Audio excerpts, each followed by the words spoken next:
Your ডেইজিতে তোমাদের স্বাগত। আজ চলো আমার বাগান নিয়ে তোমাদের কিছু বলি। ভিডিওটি কোথা থেকে দেখছো অবশ্যই কমেন্ট করে জানিও তো। আর গাছ ভালোবাসলে অবশ্যই লাইক কমেন্ট শেয়ার করতে ভুলো না কিন্তু।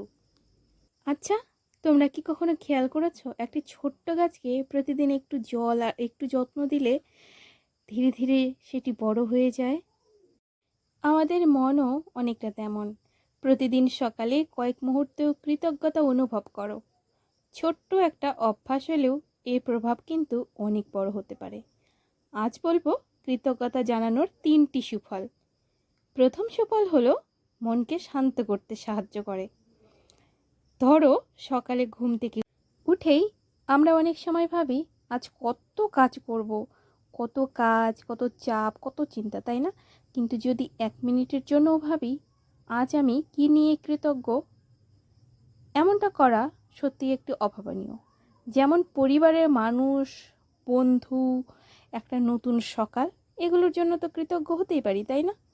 অথবা প্রকৃতির সৌন্দর্য, তখন মন অন্যভাবে ভাবতে শুরু করে। যেমন গাছকে ভালো মাটি দিলে সেটার শিকড় শক্ত হয়, তেমনি ইতিবাচক চিন্তা দিনের ছোট ছোট জিনিসের মূল্য বুঝতে সাহায্য করে। বাগানের একটা নতুন পাতা গজানো হয়তো খুব ছোট্ট একটি ব্যাপার মনে হতে পারে, কিন্তু আসলে ওটাই বড় হওয়ার শুরু। আমাদের জীবনেও অনেক ছোট্ট বিষয় আছে, সকালের রোদ, পাখির ডাক, আরও কারো হাসি বা এক কাপ চা। কৃতজ্ঞতা চর্চা এগুলোকে নতুন চোখে দেখতে সাহায্য করতে পারে। নেগেটিভ চিন্তাভাবনা না করে পজিটিভ চিন্তাভাবনা, যেটি ইতিবাচক মানসিকতা গড়ে তুলতে সাহায্য করা। একটা গাছ যদি নিয়মিত যত্ন পায় সেটা ধীরে ধীরে সুন্দরভাবে বেড়ে ওঠে। ঠিক তেমনি প্রতিদিন কয়েকটি ভালো বিষয় মনে করতে পারা আমাদের চিন্তার ধরনেও প্রভাব ফেলতে পারে। তাহলে বন্ধুরা, আজ সকালে তুমি কোন বিষয়ের জন্য কৃতজ্ঞ কমেন্টে অবশ্যই জানিও।